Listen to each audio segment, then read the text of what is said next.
की थी अपडेटेड ना, उसमें सिर्फ आपकी क्लास की टाइम टॉपिक थी है, बट सिर्फ 32 है वो कंफर्म रजिस्ट्रेशन। अगर आप लोगों की कंफर्म हो चुकी है या आपने अभी तक नहीं बताया तो आप ऐसा करिए है आप लोग अपना कंफर्म करो, सीएमएस से इमेज लो और व्हाट्सएप ग्रुप में डालो, ठीक है।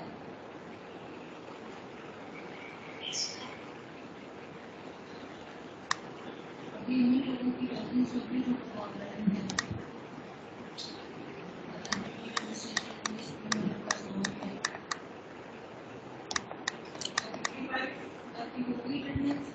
अभी 57 बदल 61 61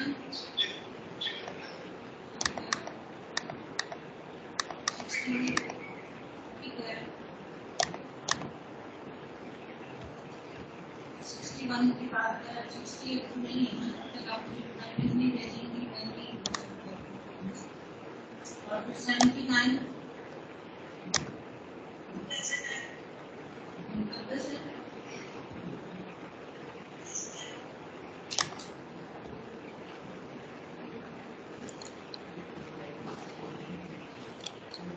आप करवा लो, ठीक है।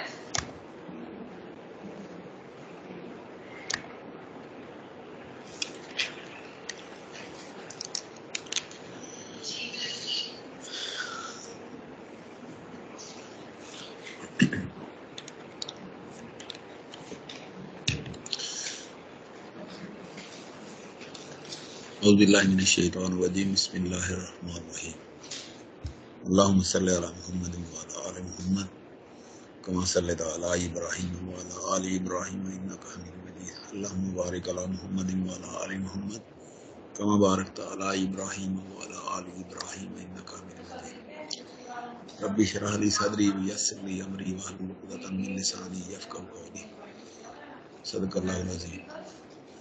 अस्सलाम वालेकुम। बेटा आवाज़ आ रही है आप लोगों को मेरी? रोड में 30 वालेकुम अस्सलाम सर, आ रही है। थैंक यू बेटा, थैंक यू फॉर वेटिंग। तो आज हम जो है ना जी ये शुरू करते हैं। 4th चैप्टर ही है लेकिन है हमारा टॉपिक है अगला इक्विवेलेंस और कैश फ्लो। बहुत ही आसान जो है ना ये एरिया है, ये अकाउंटिंग एंड फाइनेंस का एरिया है, लेकिन चूंकि इकोनॉमिक्स के अंदर ये आता है, ये चैप्टर नंबर 4 और चैप्टर नंबर 5 ये दोनों जो है ना एक ये बहुत ही इम्पोर्टेंट है कि ये जनरल जो आपकी जो है ना डे टू डे लाइफ के अंदर भी, लेकिन हर इंसान को बैंकिंग से तो वास्ता पड़ता ही है। तो आप बैंक में जब आप कहते हैं कि जी मेरी जो है ना जी बैंक स्टेटमेंट जो है ना वो दें मुझे, तो देखें ना अगर आपने कहीं भी कोई अपना कोई इकोनॉमिक एक्टिविटी करनी है, बीइंग एन इंजीनियर, आपका क्रेडिट कार्ड है, आपका दूसरा वो कार्ड है, ठीक है ना जी, या आपकी बैंक अकाउंट है, उसके अंदर वो जो बेसिकली जो है ना ये जो होता है बैंक स्टेटमेंट होती है, ये कैश फ्लो स्टेटमेंट होती है, cash inflow statement and cash outflow statement. कि जी उसमें आपने जी अगर आपने पैसे जमा कराए हैं they will be credited, they will be credited, credit जो हो जाएंगे आपके अकाउंट के अंदर। मतलब कहीं से अगर आपके अकाउंट के अंदर पैसे इन हो रहे हैं, ऐड हो रहे हैं, तो इसका मतलब they will be credited, credit account. लेकिन अगर आपने पैसे निकलवाए हैं वो हो जाएंगे डेबिट।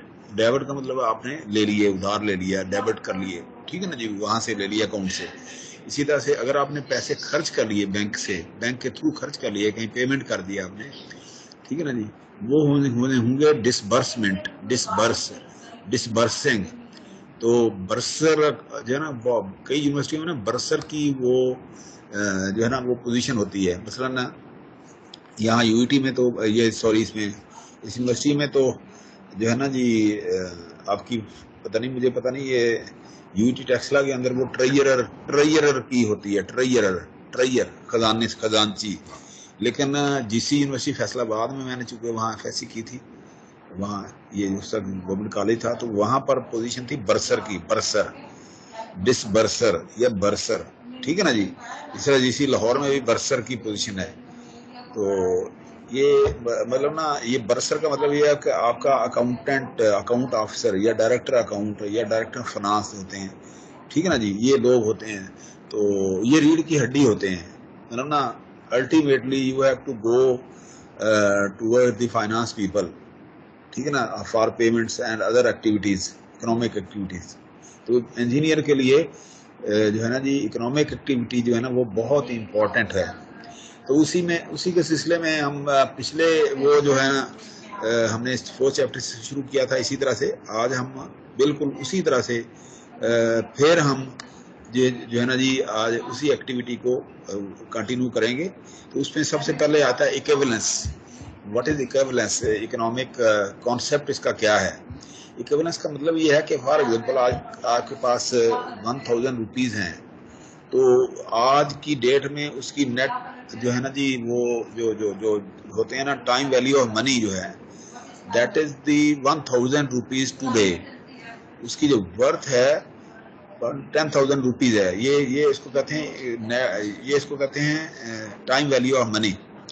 तो इसका मतलब ये है कि आज इसकी अमाउंट अगर इतनी है 1000, अगर आप 1 साल के बाद इसकी वैल्यू लेंगे और उसके ऊपर आपकी वैल्यू के ऊपर, आपकी अमाउंट के ऊपर इंटरेस्ट लगेगा, बैंक में पड़ी है, ठीक है ना, तो फॉर एग्जांपल 5% आपका टैक्स लग गया, तो जो है ना जी 1 साल के बाद तो वो उसके अंदर जो है ना जी कितने पैसे आपके बढ़ गए, आपके 50 रुपए बढ़ गए 1000 के ऊपर, ठीक है ना। तो अब 1000, अब अगले साल जो है ना आपका यही 1000 next year same day to day ये हो जाएगा रुपीज 1050, ठीक है ना जी। तो इसका मतलब ये है कि यही 1000 रुपया जो है ना 1 साल के बाद 1050 होगा, ठीक है ना। इसका मतलब इसकी जो इक्विवेलेंट वैल्यू होगी, टुडे की इक्विवेलेंट वैल्यू उस वक्त जो होगी अलॉन्ग विद इंटरेस्ट रेट, वो होगी 1050। तो इसको कहते हैं इक्विवेलेंट या इक्विवेलेंस वैल्यू। तो इकोनॉमिक इक्विवेलेंस जो है ना आप हमेशा कैलकुलेट करते हैं कि जब भी कोई आप प्रोजेक्ट करते हैं ना, वो आप कोई बड़ा प्रोजेक्ट आप शुरू करते हैं, इंशाल्लाह आप करेंगे, आप एक तो आप बड़े ऑप्टिमिस्टिक रहें बेटा। ये हम भी यही सोचा करते कि यार पता नहीं क्या होगा, ठीक है ना जी। लेकिन अल्लाह ताला ने बड़े एक्टिविटी दी। मैं 6 जिलों का जो है ना मैं वो रहा हूँ, डीडीओ रहा हूँ, डैंग एंड डिस्पर्सिंग ऑफिसर रहा हूँ। 6 जिलों का मैं हेड रहा हूँ जी ना जी, फॉर पेमेंट्स। उसका इंजीनियर, वो अकाउंट की बजाय ना इंजीनियर की पेमेंट थी, इंजीनियर ही करते थे। तो मेरे पास जो है ना चेक बुक होती थी, अनलिमिटेड उसकी सीलिंग होती थी। मैं जितने मर्जी चेक काट के जो है ना वो पकड़ा देता था, जितनी मर्जी। वो नेशनल बैंक था उस वक्त, पीटीसीएल जो है ना वो टीएनटी डिपार्टमेंट था। ये मैं बात कर रहा हूँ 90s की, 90s की, ठीक है, 95, 6, 7, 98, 7 अप टू 2000। ये तो बाद में वो पीटीसीएल को बीमारी पड़ी है, ये गवर्नमेंट ने ये जो है ना ये सारा इंजीनियर के लिए रास्ते जो है ना स्टॉप कर दिए, ठीक है ना जी। ये परवेज मुशर्रफ और इनके साथ शौकत अजीज थे, इन्होंने जो है ना ये पीटीसीएल का बेड़ा गर्क किया इसको बेच बाच के। अदरवाइज बड़ी इंजीनियर की बड़ी रिस्पेक्ट होती थी उस वक्त, ठीक है ना। तो उस वक्त जो है ना जी ये जो है ना जी मैं डीडीओ था। तो इसका मतलब ये है कि अभी एन इंजीनियर आपको बहुत बड़ी अपॉर्चुनिटीज जो है ना मिलने वाली हैं इंशाल्लाह ताला। अब देखें, मैं मतलब ना हमेशा आपको ऑप्टिमिस्टिक जो है ना वो ट्रैक के ऊपर वो लाने की कोशिश करता हूँ और करता रहूँगा। अब इसकी एक सिंपल एग्जांपल मैं आपको देता हूँ कि जैसे भी हालात हों आपने मायूस नहीं होना। फॉर एग्जांपल ये मेरा दामाद है, ये मैं आपको एक एग्जांपल के तौर पर मोटिवेशनल आपको मैं वो बता रहा हूँ कि वो मेरा दामाद है, आदिल है उसका नाम। उसकी अभी शादी 2-3 महीने हुए हैं बेटी की। तो he got his degree from Medina University Faisalabad. आप देखेंगे ना इसी तरह से यूनिवर्सिटी है जिस तरह से आपकी यूनिवर्सिटी है, फैसलाबाद के लेवल के ऊपर अच्छी यूनिवर्सिटी है। तो वहाँ उसने इलेक्ट्रिकल इंजीनियरिंग में डिग्री ली और इमीडिएटली ही proceeded to Dubai, Abu Dhabi. उसने वहाँ जॉब शुरू की और करते करते वो एक ऑयल कंपनी को ऑटोमेशन सर्विसेज प्रोवाइड करती है वो कंपनी, वो उसके अंदर वो चला गया। तो 2-3 साल उसने इतनी सख्त मेहनत की उस बच्चे ने कि जी करते करते अब उसकी सैलरी जो है ना जी, उसकी मेरे ख्याल में 4.5 लाख रुपया है, अभी 5 लाख हो जाएगी मार्च के अंदर, वो बता रहा था 5.5 लाख, 5 लाख, ठीक है ना जी। तो गाड़ी उसको बेहतरीन, अभी छुट्टी काट के गया है, उसको जाते ही निसान सन्नी जो गाड़ी उसको उन्होंने पेश की है, और बहुत सारे इंजीनियर उसके अंडर हैं, और मतलब ना वो 3-4 जो है ना उनके शारजा और दुबई, अबू धाबी, वहाँ जो जितने भी उनके जो ऑफिसेज हैं उनके ऊपर उसको उन्होंने लगाया हुआ है, मतलब ना सुपरवाइजर के तौर पे, है ना। जॉब अपॉर्चुनिटी भी वो बताता रहता है, ये वीजा सीधे खुलते हैं तो वो जॉब भी वहाँ पर पाकिस्तानियों के लिए भी अवेलेबल हैं, ठीक है ना। तो कहने का मकसद ये है कि देख वो उस यूनिवर्सिटी का अगर ये स्टूडेंट जो है ना इंजीनियर जाके वो सारा ये एक्टिविटीज कर सकता है, तो आप क्यों नहीं कर सकते। तो इसलिए बेटा हर वक्त पुरुमीद रहें। तो इंशाल्लाह ताला आप ये जो है ना इकोनॉमिक एक्टिविटीज जो है ना परफॉर्म करेंगे, ठीक है ना जी। आप इसलिए इस बस मैं इसलिए कि जी आपको इसके ऊपर तो बड़ी लंबी चौड़ी गुफ्तगू की जा सकती है, लेकिन फिलहाल हम अपने टॉपिक की तरफ आते हैं। सिर्फ ये मोटिवेट करने की कोशिश करता हूँ कि इकोनॉमिक्स का जो सब्जेक्ट है तो नहायत ही इंपॉर्टेंट सब्जेक्ट है आप लोगों के लिए, इसकी टर्मिनोलॉजी समझना और उसको समझना, ठीक है ना जी। एक तो सब्जेक्ट पढ़ना है ना, वो तो आपकी मजबूरी है पढ़ना, लेकिन बेटा आपको इंटरेस्ट लेके पढ़ेंगे ना तो इंशाल्लाह ताला आपकी नियर फ्यूचर आपको इसकी बड़ी सख्त जरूरत पड़ेगी। अच्छा जी, इक्विवेलेंस को हम शुरू करते हैं regularly. The time value of money and interest rate considered together help in developing the concept of economic equivalence, which means that different sums of money at different times would be equal in economic value। कि जी उसकी value देखते हैं ना जी, वो यही कहते हैं ना कि जी एक क्या कहते हैं, one in hand is worth 2 in the Bush, ठीक है ना जी। 1 in hand is worth 2 in the Bush. कि जी आज अगर आपके पास कोई अमाउंट है, उसकी टाइम वैल्यू ऑफ मनी जो है ना आज की वो बहुत है, ठीक है ना जी। चाहिए जाए कि आप बाद में, लेकिन बाद में जो है ना उसकी इक्विवेलेंट वैल्यू होगी। तो बिजनेस के लोग जो है ना जिनके पास inflow cash inflow cash outflow होते हैं, वो इस तरह से नहीं सोचते। वो उनके मार्केट के अंदर जो है ना हजारों लाखों रुपया पड़ा रहता है मार्केट के अंदर, वो फ्लो कर रहा होता है। तो जब आप इस कैपेबिलिटी के अंदर आ जाते हैं कि जी आपका कैश इनफ्लो कैश आउटफ्लो हो, तो फिर आप मार्केट के अंदर सस्टेन करते हैं, आपकी एक वर्थ जो है ना ट्रेवल करती है, एस्टेब्लिश होती है कि जी बंदे की साख है। तो ये साख है बेसिकली आपकी जो है ना, ये इक्विवेलेंस जो है ना ये साख है कि जी आपकी। इसीलिए कंपनियों के अंदर ना एक टर्म बोलती है अर्नेस्ट मनी, कि जब आप कहीं कॉन्ट्रैक्ट लेते हैं ना बड़ा, तो आप वहाँ एक चेक की सूरत में या बैंक ड्राफ्ट या पे ऑर्डर की सूरत में अकाउंट में वहाँ पर जो है ना जी वो बना के उनको जमा कराते हैं, उसको कहते हैं अर्नेस्ट मनी। बेसिकली जो अर्नेस्ट मनी होती है वो एक आपकी गारंटी होती है कि जी मेरी एक साख मौजूद है, मेरी एक टाइम वैल्यू ऑफ मनी मौजूद है, मेरी एक इक्विवेलेंस मौजूद है इतने पैसों की, ठीक है ना जी। तो इस तरह से आप फिर वहां पर वो एलिजिबल होते हैं कोई भी टेंडर विन करने के, कोई बिडिंग के अंदर हिस्सा लेने के लिए या इस तरह से। तो ये इसलिए जरूरी है कि जी आप इन टर्मिनोलॉजी को अगर आपको पता होगा, समझ रहे होंगे, तो आपके लिए आसानी हो जाएगी, प्रोसीड करने में आसानी हो जाएगी, ठीक है। So, for example, if the interest rate is 5% per year, rupees 1000 today is equivalent to rupees 1050 1 year from today। तो जी आज से 1 साल बाद जो है ना उसकी कीमत जो है ना जी वो हो जाएगी 1050। Thus, if someone offers you rupees 1000 today or rupees 1050 1 year after 1 year from today, it would make no difference which offer you accept from an economic point of view। कि इकोनॉमिक पॉइंट ऑफ व्यू से इसकी जो equivalence है ना आज की अगले साल की उससे अगले साल की अलॉन्ग विद इंटरेस्ट वो सेम रहेगी, तो उसको कहेंगे इक्विवेलेंस। तो वो जो है ना ये जो लोग होते हैं ये जो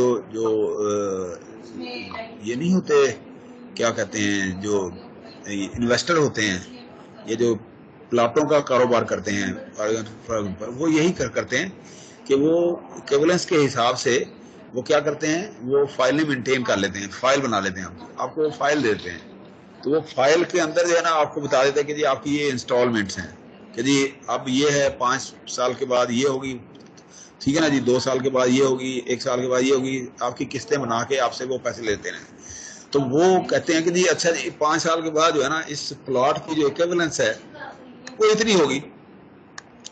जब वो उस इक्विवेलेंस को बना के वो उसकी टोटल जो है ना वो कीमत निकाल लेते हैं, टोटल वर्थ जो निकाल लेते हैं, उसके मुताबिक जो है ना आपको बता देते हैं कि जी आपकी जो 5 साल के बाद जो आपकी किस्तें पूरी करने के बाद इस प्लाट की कीमत जो है ना इतनी होगी। तो वो आज उसकी इक्विवेलेंस वैल्यू कैलकुलेट करते हैं और उसके मुताबिक जो है ना इंस्टॉलमेंट बनाते हैं, और एक इंस्टॉलमेंट जो है ना वो क्या करते हैं, वो बना के आपको जो है ना फ्लोट कर देते हैं कि अच्छा जी आप आज ये एक इंस्टॉलमेंट जमा कराएं। अच्छा एक उसमें एक और भी चीज करते हैं, यदि वो 5 साल के बाद जो है ना जी वो जो आपकी इक्विवेलेंस वैल्यू होती है उसके ऊपर जो है ना एक लमसम अमाउंट, ताकि ये बंदा भाग ना जाए, वो आपकी जो है ना जी वो अमाउंट जो है ना वो पहले डाउन पेमेंट के तौर पे जो है ना वो आपके पास वो अपने पास ले लेते हैं, डाउन पेमेंट। बेसिकली वो डाउन पेमेंट जो है ना वो उसकी इक्विवेलेंस वैल्यू के अंदर इंक्लूडेड होती है। तो ये बड़ा ड्रामा करते हैं ये लोग, ठीक है ना जी। हम यही समझते हैं, हमारी भी मजबूरी होती है, हम सैलरी पर्सन होते हैं कि हमें पता है कि हमारी ये जो है पैटी सेविंग है, छोटी छोटी जो है ना आपकी जो है ना जी सेविंग होती है, ठीक है ना जी, पैटी सेविंग इनको कहते हैं, पैटी अकाउंट, ठीक है ना जी। तो वो आपकी जो है ना यहाँ सेव होती है, इनको आपने अपने जो अखराजात होते हैं ना, जो डे टू डे अखराजात होते हैं उसको कॉन्टीजेंट एक्सपेंडिचर कहते हैं, कॉन्टीजेंट ये content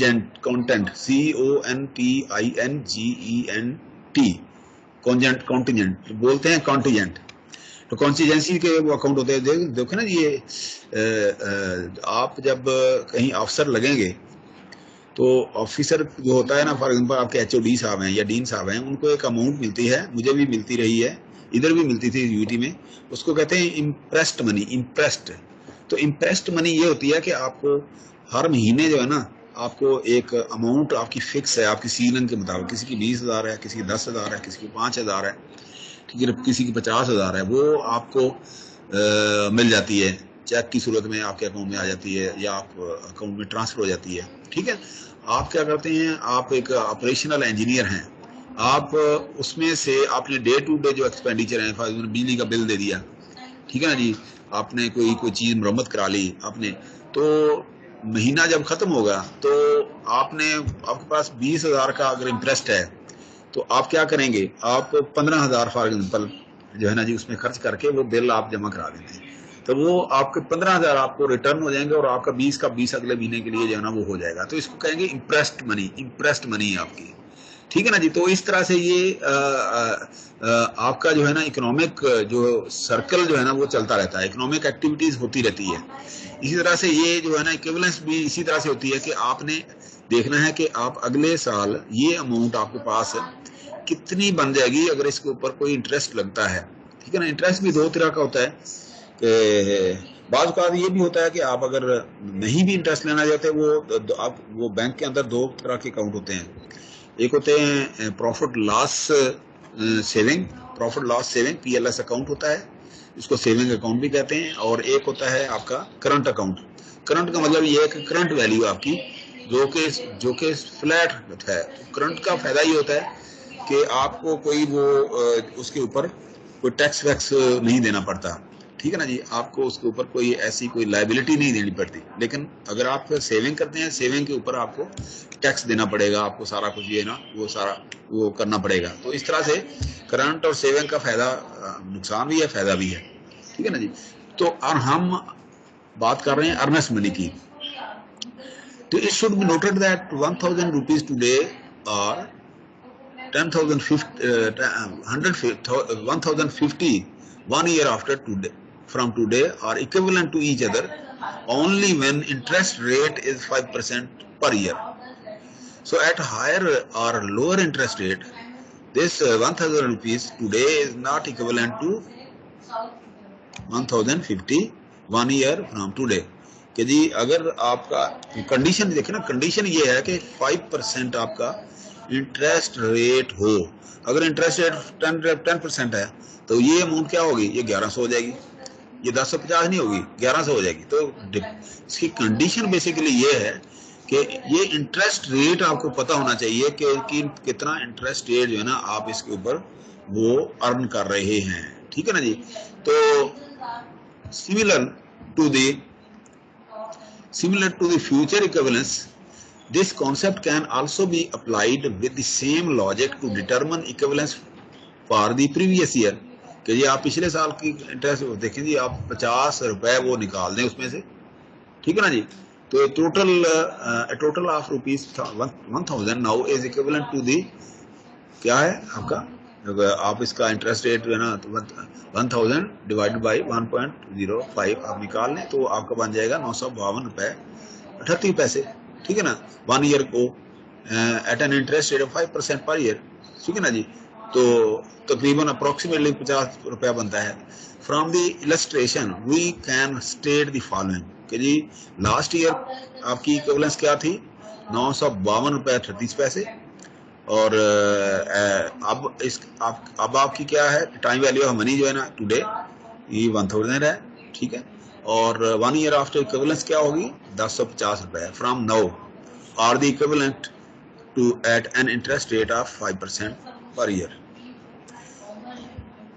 economic equivalence exist between cash flows that have same economic effect and could therefore be traded for one another।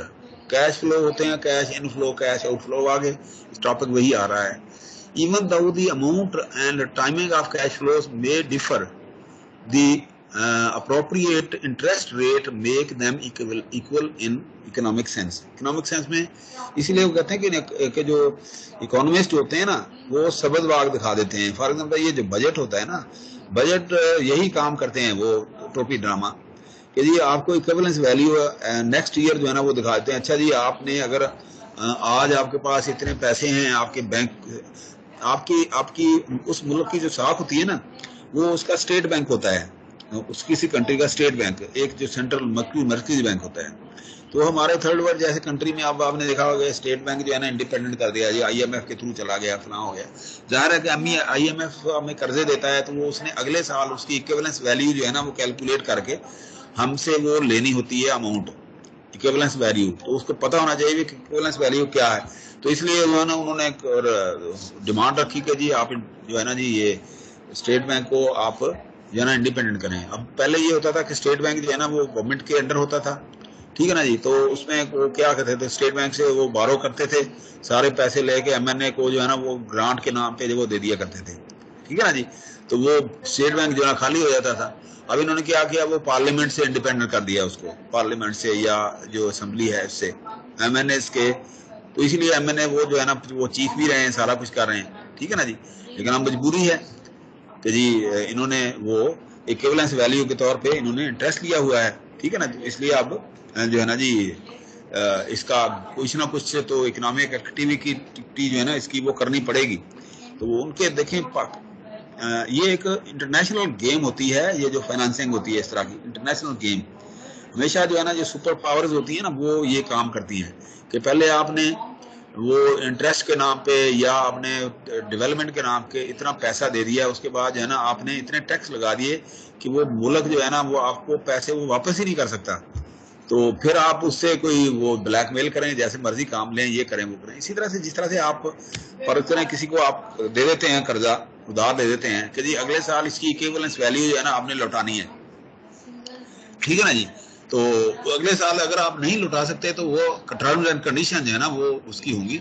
जो लेंडर है आपका जो है ना जी, जो लेंडर है आप, वो लेंडर है, आप बारोअर हैं, आप बारोअर हैं कि आप जो आप कर्ज ले रहे हैं आप बारो कर रहे हैं, बारोअर हैं, ठीक है ना जी। वो लेंडर जो है ना वो जो है ना वो कर्ज दे रहा है, ठीक है ना, लेंडर एंड बारोअर। तो ये लेंडर एंड बारोअर का बिजनेस जो है ना दुनिया के अंदर वो चलता रहता है।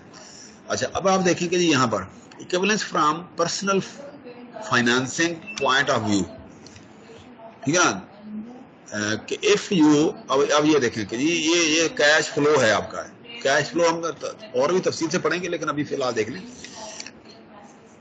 कि ये जो होती है ना, ये उसकी प्रेजेंट है, इसको कहते हैं प्रेजेंट वैल्यू, इसको कहते हैं फ्यूचर वैल्यू, ठीक है ना जी। प्रेजेंट वैल्यू, फ्यूचर वैल्यू, ये है आपका इंटरेस्ट रेट, ये आई इंटरेस्ट रेट है, और ये एफ जो है ना, ये क्या है, एफ ये है उसका क्या कहते हैं, फ्यूचर वैल्यू, फ्यूचर, ठीक है ना, ये इंटरेस्ट है आपका, ठीक है ना। इसी के अंदर जो है ना, ये पी जो है ना, ये प्रॉफिट भी हो सकता है, ठीक है।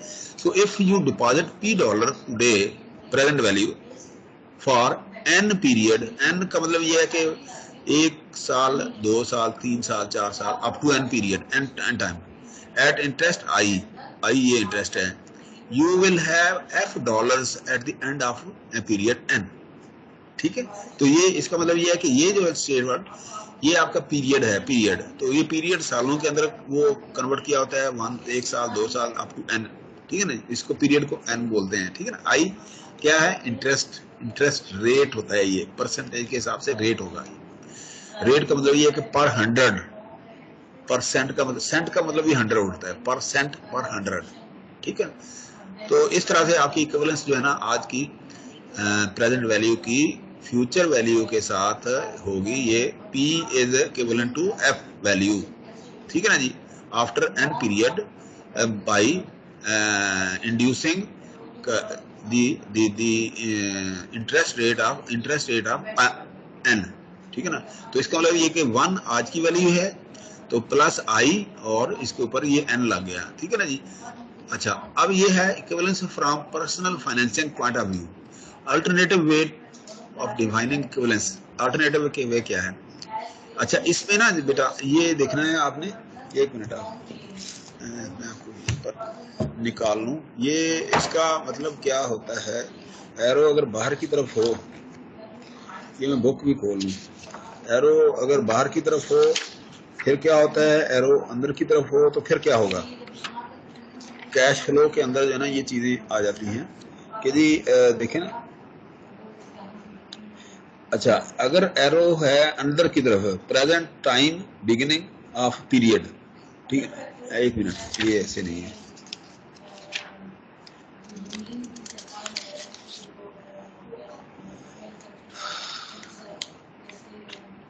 चलें आगे आ ही जाएगा आगे, ठीक है ना जी, आगे आ ही जाएगा, ये कोई परेशानी वाली बात नहीं है, ठीक है ना जी। अच्छा, $F at the end of, या हम देख ही लेते हैं ताकि हम है ना जी, ये थोड़ा सा आपको कॉन्सेप्ट के साथ पढ़ना चाहिए, ऐसे नहीं। ये कैश फ्लो के अंदर है ना, ये हम पहले, ये पिछली स्लाइड पे हम बाद में आ जाते हैं, पहले हम जो है ना ये इसके ऊपर आ जाते हैं ताकि कैश फ्लो का आपको अंदाजा हो जाए कि कैश फ्लो, ये 2 स्लाइडें बाद में हम पढ़ते हैं, ठीक है। तो cash flow diagrams are important tools in engineering economy because they form the basis for evaluating alternatives. Alternative का मतलब ये है कि इनफ्लो आउटफ्लो, अगर इनफ्लो है तो आउटफ्लो भी होगा, ठीक है ना जी। They are used in economic analysis of alternative that involves complex cash flow series. A cash flow diagram is a graphical representation of cash flows drawn on a time scale. Time scale क्या है, जो n है, 1 year, 2 year, 3 years, जो हमने diagram वो देखी है, ठीक है ना जी। The diagram includes what is known present value P, ठीक है ना जी। What is estimated by inducing interest rate. What is needed, वो जो क्या है, F वैल्यू जो है। Once the cash flow diagram is complete, one should be able to work out the problem by looking at the diagram. Cash flow diagram imply following conventions, कि आप देखिए ये इसके अंदर, इसमें क्या है, ये horizontal line है, फॉर एग्जाम्पल ये the horizontal line is a time scale with progression of time moving from left to right. ये जो है, ये जो क्या है, ये टाइम स्केल है, ये टाइम स्केल है, ठीक है जी। ये वाला, ये 0 1, ये देखो ना जी, ये 1 ईयर हो गया, मतलब ना यहाँ से लेकर ये जो है एंड ऑफ टाइम, ये प्रेजेंट वैल्यू है, present time beginning of period, ये है गया, ये 0। 1 मिनट मैं इंसाफ को ले लूँ।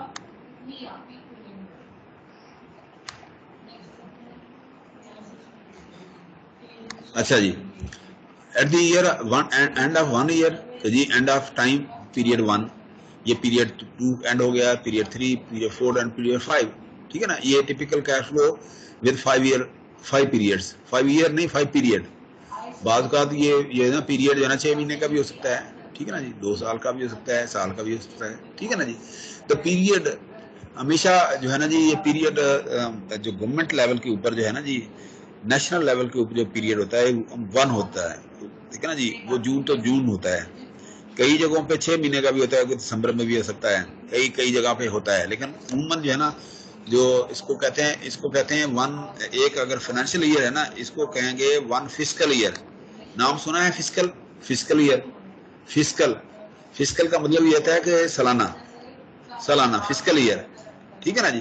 तो 1 ईयर का पीरियड होता है from 1 July to 30 June. 1 July to 30 June जो है ना, वो ये पीरियड होता है। तो इसी के दौरान जो है ना, ये आपने इससे पहले जो आपने एक बजट पेश करना होता है गवर्नमेंट ने, कि जी ये हमारा बजट होगा, और इस बजट को पेश करके अगले साल इसी 30 जून को हमारे पास जो आज हमारे पास करंट है, अकाउंट है, पैसे हैं, इनकी इक्विवेलेंस वैल्यू जो है, हमारी प्रोग्रेस ये होगी या वर्थ हम इससे इंक्रीज करेंगे, इसकी इक्विवेलेंस वैल्यू जो है ना, वो हम इंक्रीज करेंगे आफ्टर 1 ईयर ऑफ पीरियड, ठीक है ना जी।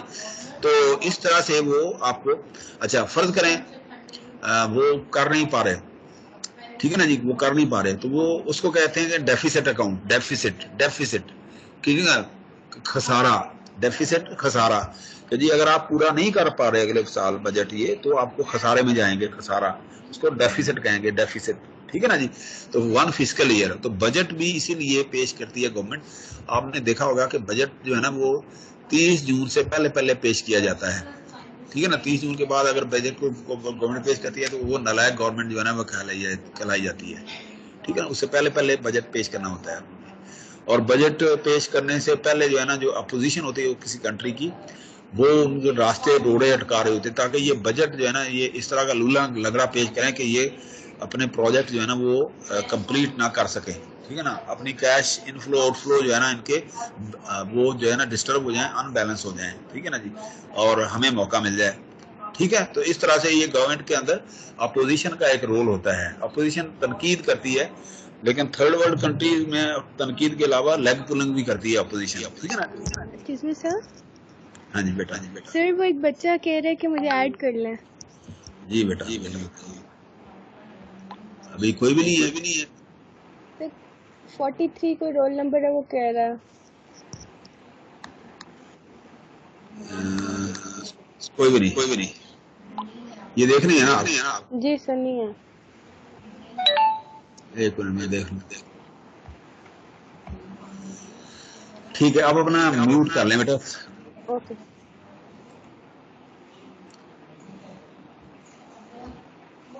अच्छा जी, हम दोबारा इस पे आते हैं कि जी consider figure 4.1 which shows a typical cash flow time scale for 5 periods. 5 period ये है। कैश फ्लो डायग्राम क्या है? At time t0 is the present value p इसको हमने लिखा हुआ था, and the end of the interval 1 is the end time period, ये वाला है एंड टाइम पीरियड, ठीक है। अच्छा, अब बाद क्या है? एरो क्या करते हैं? The arrows signify cash flow and are placed at the end of the period when the end of period convention is used. End of period, ठीक है ना। ये अब आए हैं मेरा ख्याल में 43 आ गए हैं। The end of period convention means that all cash flows are assumed to occur at the end of an interest period. जी वो इंटरेस्ट जो आपने 5% वाला उस एग्जाम्पल के अंदर लगाया था, वो पीरियड जो है ना, वो उस इंक्लूड करने के बाद या उसके बाद, तो आपका जो एंड ऑफ पीरियड होगा वो एफ होगा। एफ मतलब फ्यूचर वैल्यूज का बोलते हैं, ठीक है ना जी। In order to make distinction, downward arrow represent expenses. हाँ, आप देखें ना, डाउनवर्ड एक्सपेंसेस जो होते हैं ना, ये आपने देखा होगा, ये यहाँ पर क्या था ना, डाउनवर्ड एक्सपेंसेस जो है ना जी, वो क्या होते हैं? ये जो है ना आपके एक्सपेंसेस होते हैं, ठीक है ना जी। और अपवर्ड जो है, आपने देखा होगा यहाँ पर downward arrow represent expenses, negative cash flow negative cash flows और कैश आउटफ्लो, ठीक है ना, कैश आउटफ्लो आपने ध्यान में रखना है। अब ये few typical examples of negative cash flow कौन से हैं? नेगेटिव कैश फ्लो यहाँ पर एग्जांपल दिए गए हैं। First cost of the asset, पहली एसेट की पहली कॉस्ट, ठीक है ना जी, पहली जो आपने वैल्यू लगाई है, जो चीज आपने खरीद के रख ली है, ठीक है ना, जो आपने एक्सपेंस कर दिए हैं, एक्सपेंस, ठीक है। इंजीनियरिंग डिजाइन कॉस्ट, इसके ऊपर आपने डिजाइन कॉस्ट जो है ना इसकी ऊपर लगानी है। आप बेटा 1 सेकंड होल्ड करिए, 1 सेकंड मुझे देना बेटा।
सॉरी बेटा, ये इनको एक अर्जेंट कॉल थी, आई एम सॉरी।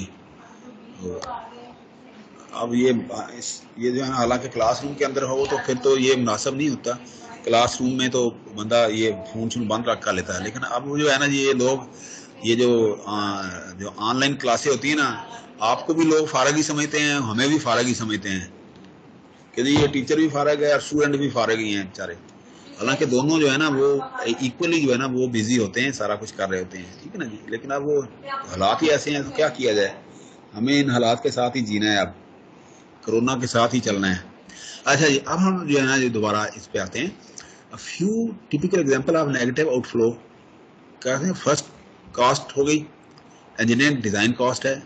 अच्छा, annual operating cost, annual operating cost का ये होता है कि इसके अंदर कोई बहुत बात आपने जो है ना किराए पे वो बिल्डिंग ली होती है, ठीक है ना, आप उसका रेंट दे रहे होते हैं, आप उसके बिल जो है ना जी बिजली के, सुई गैस के, दूसरे जो है ना वो पे कर रहे होते हैं, ठीक है ना जी। आप कोई और हिडन जो एक्सपेंडिचर होते हैं वो आप पे कर रहे होते हैं, बाज़ कुछ हिडन एक्सपेंडिचर भी होते हैं, ठीक है ना जी। म्यूचुअली नेगोशिएटेड वो चीज़ें होती हैं। अच्छा, periodic maintenance and rebuild cost, कि ये पीरियाडिक का मतलब होता है कि हर 6 महीने के बाद, ये बात का ये होता है ना कि एग्रीमेंट होता है आपका, कोई भी आपने बिल्डिंग जो है ना किराए पे दी हो, ठीक है ना जी, वो लिया और आगे किराए पे दी हुई है या आपने ली हुई है, तो ये इस तरह के एक्सपेंडिचर होते हैं जी। लोन इंटरेस्ट, आपने कोई लोन लिया हुआ है किसी बैंक से, ठीक है ना।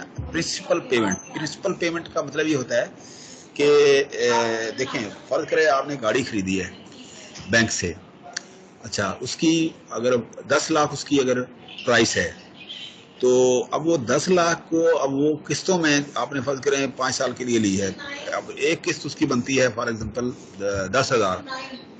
अच्छा, 10,000 के बाद जो है ना वो क्या करते हैं, हर साल की उसकी जो है ना वो इक्विवेलेंस वैल्यू निकाल के ना उसके ऊपर इंटरेस्ट लगा के वो आपकी किस्तें बना देते हैं, 50 या 60 या 40 या जो भी हैं, वो उस वक्त उसकी जो है ना जी इक्विवेलेंस वैल्यू निकाल के कि जी अब आपकी जो मौजूदा अमाउंट है वो पड़ी है उसी तरह से, वो आपकी अमाउंट जो है ना वो चेंज नहीं होगी। जितना आप निकालेंगे ना, वो जो आपके एक्चुअल अमाउंट पड़ी होगी वो उसको कहेंगे प्रिंसिपल अमाउंट, असल अमाउंट, जिसको कहते हैं असल ज़र। असल ज़र का मतलब ये होता है कि प्रिंसिपल अमाउंट, कि जी आपकी असल अमाउंट जो है ना वो जूं की तूं पड़ी है, वो इंटरेस्ट जो है ना वो आगे पीछे फ्लो कर रहा है, ठीक है ना जी, वो होता है इंटरेस्ट प्रिंसिपल अमाउंट। तो इंटरेस्ट लगा के अगले साल जो होगी वो आपकी इक्विवेलेंस वैल्यू होगी। अच्छा, अब की जो वैल्यू है उसको कहेंगे नेट प्रेजेंट वैल्यू या प्रिंसिपल वैल्यू, ठीक है। Major expected unexpected upgrade cost, तो ये आपने कोई चीज़ अपग्रेड की है, कुछ चीज़ और कोई वैल्यू ऐड की है, इस तरह से वो इसके अंदर एक्सपेंसिव होगी। इनकम टैक्सेस वगैरह वगैरह वगैरह। सो ये सारे की एग्जांपल जो है ना कैश फ्लो के अंदर आएंगे। कैश इनफ्लो हो रहा है, कैश आउटफ्लो हो रहा है, ठीक है ना जी। अच्छा, अपवर्ड एरो, अब ये डाउन, ये थे जो है ना जी, ये एरो क्या थे, ये डाउनवर्ड एरो थे। अब अपवर्ड एरो क्या है, अपवर्ड एरो रिप्रेजेंट रिसीव्ड, जो आपके पास इनफ्लो हो रहा है, ठीक है ना जी।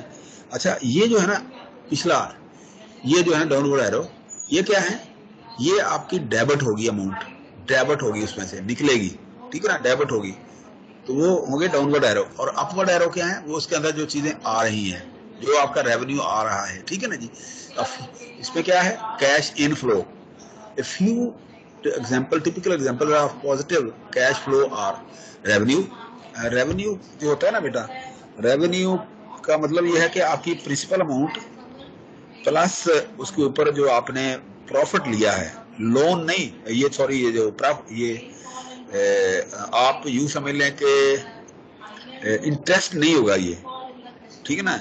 इंटरेस्ट होता है अगर उसके ऊपर आप किसी को उधार देते हैं, लेकिन अगर आप कोई चीज बेचते हैं, ठीक है ना जी, अगर कोई कस्टमर से आपको चीज आती है, पैसा आता है, आप बेचते हैं, फर्ज करें ये 50 रुपए की कोई चीज है, आपने उसके ऊपर इंटरेस्ट अपना प्रॉफिट रखा 10 रुपए, 60 रुपए की बेची, तो वो 50 जमा 10, वो 60 रुपए जो है ना आपका रेवेन्यू होगा, वो आपका। इसका मतलब revenue includes the profit of that commodity, ठीक है।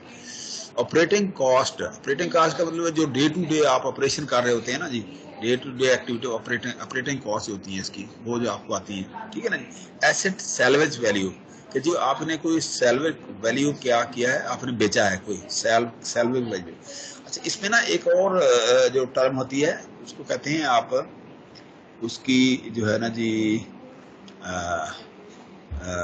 उसको कहते हैं, उसका नाम है, अच्छा मेरे जहन में अभी आ जाता है सैलवेज से, कि जी वो अभी आ जाएगी, वो उसका बहुत ही इंपॉर्टेंट सी वो टर्म है, मेरे जहन से निकल गई, अभी फिर रही मेरे जहन के अंदर। एसेट सैलवेज वैल्यू, अच्छा रिसीव्ड ऑफ, हाँ सैलवेज वैल्यू, कि जी लिक्विडिफाई वैल्यू, कि जी आपके पास लिक्विड कैश क्या है, लिक्विड अमाउंट क्या है। लिक्विड अमाउंट का मतलब ये है, लिक्विड अमाउंट ये होती है कि फर्ज कर गाड़ी है आपके पास, ठीक है ना जी, आप अभी मार्केट में जाएं, आप बेचें इसका, आप फौरन आपको कोई ग्राहक मिल जाएगा कि जी फौरन वो आपके पास जो है ना, वो जो है ना जी आपकी अमाउंट आ जाएगी, वो उसको कहेंगे आपने अपनी कार को लिक्विडिफाई कर लिया है, कि लिक्विड आपका सयाल के तौर पे जो है ना मनी इनफ्लो हो रही है, कैश इनफ्लो हो रहा है due to this salvage value. Salvage का वैल्यू, आपने कार बेची, और उसको लिक्विडिफाई किया, तो लिक्विड अमाउंट जो है ना आपके अकाउंट के अंदर आई, कैश इनफ्लो हुआ, तो वो उसकी आपकी होगी पॉजिटिव कैश फ्लो या कैश इनफ्लो। ठीक है ना, इस तरह से। ये रिसीप्ट ऑफ लोन प्रिंसिपल, तो प्रिंसिपल अमाउंट के ऊपर, जो असल अमाउंट के ऊपर लोन होंगे। Income tax saving, tax saving आ जाती है जी, आपने कितना टैक्स भरा। अगर आप देखें ना, अगर आप जो है ना जी आजकल ये आ रहा है कि आप क्या है, आपने वो गोशवारे भरे हैं कि नहीं, ठीक है ना जी, गोशवारे भरे हैं या नहीं, तो इसका मतलब ये है कि आप, उसका नाम है या बड़ा गंद है। सरकारी महकमों के अंदर भी आप सरकारी मुलाजम हैं, तो आपको ये सारी एक्टिविटीज जो है ना खुद से करनी पड़ती हैं। कि फर्ज करें मैं PTCL से जो है ना जी मैं हुआ ना, तो मैंने 1 साल जो है ना अपने इनका वो नहीं भरे, तो मुझे अब मेलें आ रही हैं इनकी इसके FPR से, ठीक है ना जी।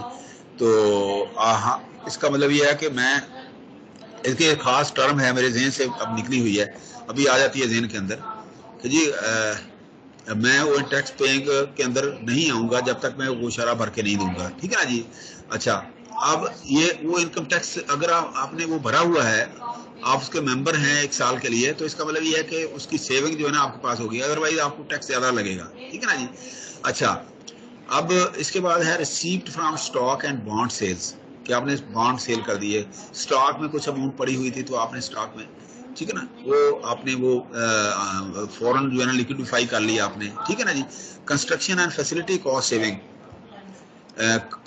कंस्ट्रक्ट फैसिलिटी, ये टेक्निकल जुबान के अंदर ना फैसिलिटी सहूलत को नहीं कहते, फैसिलिटी कहते हैं जो इक्विपमेंट आपने खरीदा होता है। आपने जो एक होता है असल इक्विपमेंट, जो एक उसके अंदर जो एसेसरीज होती है ना, एसेसरीज, उनको फैसिलिटीज कहते हैं। फर्ज करें कि जी ये देखें ना, ये आपने बिल्डिंग बनाई है, उसके अंदर जो फर्नीचर रखा है, आपने कंप्यूटर रखे हैं लैब के अंदर, या आपने जो चीजें रखी हैं वो आपकी फैसिलिटीज होंगी, ठीक है ना। फैसिलिटीज कॉस्ट क्या है, ये टेक्निकल लैंग्वेज में ना जो है ना आपका वो होगा।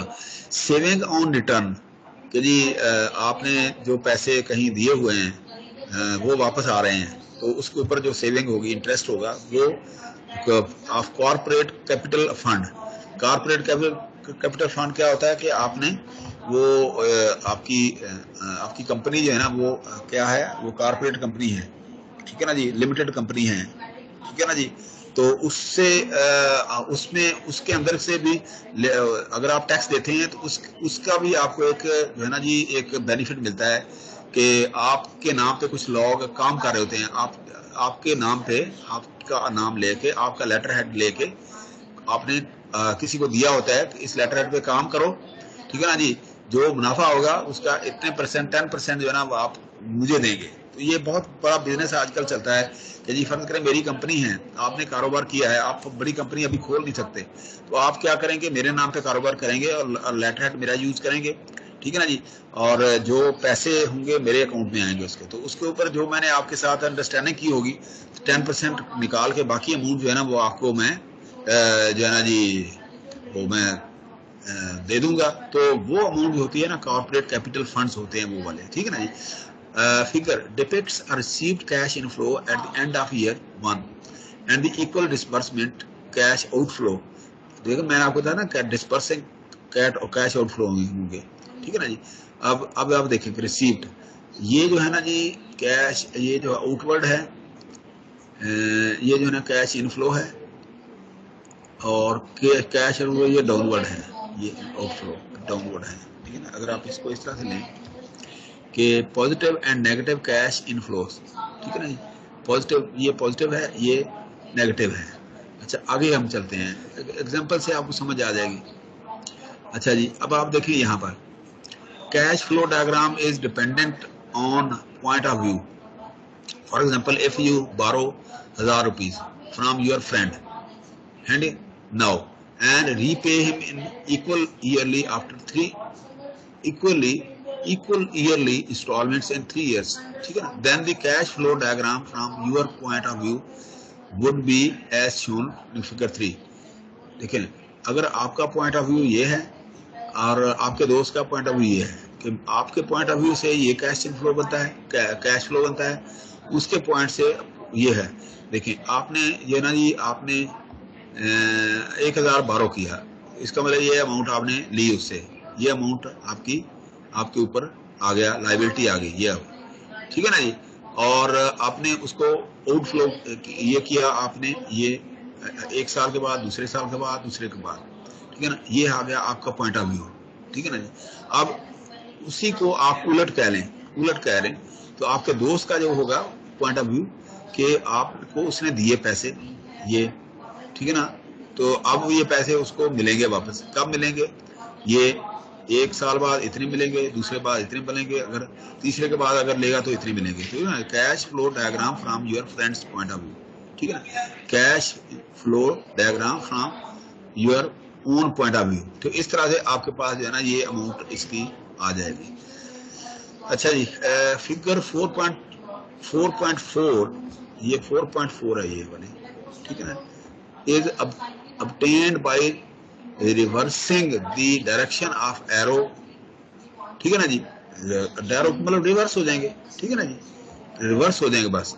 फिगर 4.3 आपका अपना जो पॉइंट ऑफ व्यू है 4.3, ठीक है ना, ये वाला 4.3, ठीक है ना जी। owing to the fact that a positive cash flow, अब इसको थोड़ा सा बड़ा कर लेते हैं, ऐसे कर लें ताकि आपके सामने आ जाए कि ये है your point of view, your friends point of view. आपने क्या किया, बारो किया, उससे कर्जा लिया 1,00,000 रुपया, ठीक है ना, 3 साल का पीरियड है आपके पास, 3 साल के अंदर आपका कैश फ्लो क्या होगा, कैश फ्लो जो है ना जी, आप कहेंगे जी अगर ये 1,000 रुपया मैंने लिया है, तो एरो बाहर को आ गया, ठीक है ना जी, आउटवर्ड है।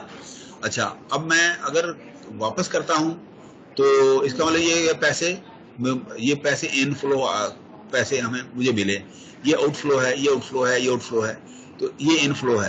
तो अब इसका मतलब ये है कि अगर मैं 1 साल के बाद देता हूं तो एरो ये बनेगा, एंड ऑफ पीरियड 1 ईयर, अगर एंड ऑफ पीरियड 2 ईयर मैं देता हूं तो ये बनेगा, ये करता हूं ये बनेगा। तो अब इसका मतलब ये है कि इस 1,000 की इक्विवेलेंस वैल्यू आफ्टर दिस ये क्या होगी, इतनी होगी, इंक्लूडिंग दिस इंटरेस्ट, और इसके बाद इतनी होगी, इसके बाद इतनी होगी, ठीक है ना जी, इक्विवेलेंस वैल्यू।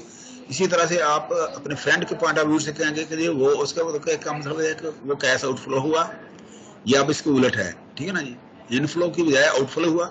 अब उसको जो है ना, इनफ्लो कब होगा, 1 साल के बाद इतनी वैल्यू होगी अगर इंटरेस्ट होगा, इसके बाद इतनी होगी, या 3 साल के बाद इतनी होगी, ठीक है। So positive cash flow for you is obviously a negative cash flow for your friend and vice versa, ठीक है ना, बात ये एक ही है।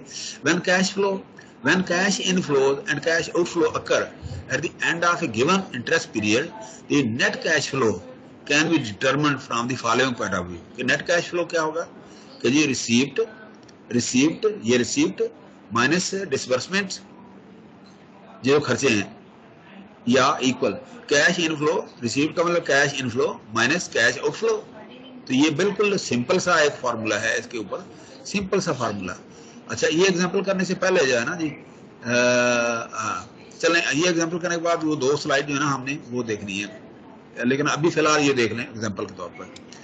Consider the cash flow diagram in figure 4. ये 4.5 इसलिए मैं साल लिखा है ताकि आप बुक के ऊपर ये आपको पता हो कि ये आपने बुक ये जो है ना, ये 4.3, 4.4, ये 4.5 ये वाली मैं डिस्कस कर रहा हूँ, ताकि आपको पता हो कि जी मैंने कहाँ से ये चीज उठाई है। अच्छा, अब आप देखें कि 1,000 जो है ना आपने वो लिया था, ठीक है ना, पीरियड है 1 ईयर, कैश नेट कैश क्या होगा eight the end of interest period 1 क्या होगा कि जी 1,000 माइनस ये इसमें से 500 निकल गया, ये 500 हो गया, ठीक है, 1 साल के बाद। अच्छा, net cash flow eight the end of interest period 2, इसके बाद क्या है 800 माइनस 200 ये निकल गया, ठीक हो गया। अच्छा, इसी तरह से net cash flow eight the end of interest period 4, आप देखें यहाँ ऊपर जो है ना वो 0 है, 600 माइनस हो गया, तो इसका मतलब ये है कि आपके पास जो है ना जी ये पैसा ये है 4 साल के बाद जो है ना ये वाला 600 माइनस का मतलब ये है कि आपके अकाउंट से ये निकला है लेकिन अब आएगा, ठीक है ना जी। अच्छा, the net cash flow eight the end of interest period 5 क्या है, 400 माइनस 1500, तो ये आपके पास माइनस 1100 रुपये आ गया, ठीक है ना जी। इस तरह से अब आप अच्छा, अब बहुत सिंपल सा है, बस ये है कि थोड़ी सी आपने ये भूल भुलैया सी है, अदरवाइज कोई ऐसा वो मुश्किल नहीं होता। अच्छा जी, इसी तरह से cash flow diagram in terms of net cash flow is shown in figure, ठीक है ना जी। अब ये तो कैश फ्लो क्या है, नेट कैश फ्लो क्या है, ये 1 साल के बाद इतना है, ठीक है ना जी, 2 साल के बाद इतना है, 3 साल के बाद इतना है, 4 साल के बाद इतना है, 5 साल के बाद। तो ये आप देखेंगे जी, ये नेट कैश फ्लो क्या है, ये जो है ना, ये वाला, ये ठीक है ना जी। अब इसके अंदर जो है ना, ये इसमें से निकाल के बाकी जो बचा है वो नेट कैश फ्लो 500 वाला ये हो जाएगा, ठीक है ना जी। और इसमें 800 से ये निकल के ये क्या है, ये हो जाएगा आपका 900, ठीक है ना। ये 400, 1200, ये 400 हो जाएगा ये। अच्छा, उसके बाद जो है ये 900 वाला जो है ना, ये इधर आ जाएगा, और ये जो है ना 600 वाला इधर आ जाएगा, और 1100 वाला ये आ जाएगा, ये डबल जो है ना ये वाला ये इधर आ जाएगा 1100, ठीक है ना जी। तो इस तरह से आप अगर चाहें तो आप पहले तो मैं आपको कहूँगा ना जी, अगर मैं आपको कहूँगा कि जी आज अगर वैल्यू है, आपने 1000 रुपया दिया है, तो आपने उसका इंटरेस्ट रेट है जी 1 साल का इतना, दूसरे साल का 5 साल के अंदर, तो पहले साल उसने इतने पैसे वापस कर दिए आपको, ठीक है ना जी, दूसरे साल इतने कर दिए, तीसरे साल नहीं कर सका, चौथे साल वो उसने आपसे फिर ले लिए, 5वें साल जो है ना, आप बताएं जी उसकी वैल्यू क्या होगी। पहले तो आपने क्या कर रहे हैं कि ये बनाना है आपने इस तरह से, ठीक है ना। पहले आपने ये तैयार करना है आपका कैश फ्लो, ठीक है ना। तो उसमें इनफ्लोज भी आएंगे, आउटफ्लो भी आएंगे, और ये आपकी नेट प्रेजेंट वैल्यू भी आएगी, और पी वैल्यू भी आएगी, और फ्यूचर वैल्यू भी आएगी, ठीक है ना, एफ वैल्यू भी आएगी। और इसी तरह से टाइम वैल्यू ऑफ मनी का कॉन्सेप्ट इसके अंदर आ जाएगा, ठीक है ना जी। और इसी तरह से आपके पास उसकी जो है ना जी इक्विवेलेंस वैल्यू जो है ना आफ्टर एवरी वो पीरियड 1 2 3, ठीक है ना जी, वो उसकी जो है ना इक्विवेलेंस वैल्यू आ जाएगी। और फिर मैं आपसे कहूँगा कि जी आपकी इसकी जो है ना जी नेट कैश फ्लो जो है ना वो भी निकालें। तो आप इस एक सवाल से मैं कहूँगा जी, सिर्फ आप मैंने ये कहना है कि जी पैसे लिए 1000, उसका इंटरेस्ट था 5%, 5 साल का पीरियड है, तो आप उसकी प्रेजेंट वैल्यू निकालें, फ्यूचर वैल्यू निकालें, और हर साल की जो है ना जी इक्विवेलेंस वैल्यू निकालें, और उसकी कैश इनफ्लो और कैश आउटफ्लो निकालें, बनाएं इस तरह से, फिर आपकी नेट कैश फ्लो बनाएं, तो फिर ये होगा। तो इसका मतलब ये है कि इस तरह का सवाल होगा कि जी आपको मैंने 3 पॉइंट आपको बता दिए, उसके बाद आपने खुद से जो है ना ये बनाने हैं और ये बनानी है। तो सिर्फ आपको पूछना है, आपको बताना है कि जी आपने इतने पैसे लिए, और उसके बाद अगले साल मैंने पैसे आपसे इंटरेस्ट रेट इतना था, अगले साल मैंने इतने वापस ले लिए 500, उससे अगले साल नहीं लिए, उससे अगले साल फिर आपको दे दिए। तो 5 साल के बाद जो है ना आप नेट कैश फ्लो भी बनाएं, और कैश इनफ्लो आउटफ्लो भी बनाएं, और उसकी इक्विवेलेंस वैल्यू हर साल की निकालें, और प्रेजेंट वैल्यू जो है ना उसकी निकालें, और उसकी फ्यूचर वैल्यू निकालें, और इसकी जो है ना जी आप कैपिटल अमाउंट बताएं, वगैरह वगैरह वगैरह। तो ये सारे सवालों के जवाब जो हमने इस स्लाइडें पढ़ी हैं इसके अंदर जो है ना वो आपके आ जाएंगे। अच्छा, अभी जो है ना जो हम पिछली जो 2-3 स्लाइड थी वो अब उनकी तरफ चलते हैं। यहाँ थे हम, ठीक है ना जी। अब दोनों कॉन्सेप्ट ना कैश इनफ्लो कैश आउटफ्लो जो है हमारे पास आ गए हैं। तो अब जो है ना जी हम इसको थोड़ा सा ये देखते हैं कि जी इक्विवेलेंस वैल्यू क्या होगी इसकी। कि जी आप देखें कि if you deposit $P today, ये आपने ये $P टुडे आपने डिपॉजिट कर दिया, तो इसका मतलब कैश इनफ्लो हुआ, आ गया आपके अकाउंट में इनफ्लो हो गया, ठीक है ना जी। After n period at i rate interest rate you will have final value कीजिए ना, फ्यूचर वैल्यू उसकी क्या होगी, ये वाली होगी, ठीक है ना जी, ये फ्यूचर वैल्यू होगी। इंटरेस्ट रेट क्या, F is equal to P into 1 plus I rate N जो है ना वो एंड ऑफ पीरियड होता है ये वाला, ठीक है ना जी। इस तरह से अब इसकी अल्टरनेटिव वे क्या है इक्विवेलेंस का, $F आपने निकाल लिए at the end of period is equal to sum of $P। Now if you your earning power is measured in terms of equivalence.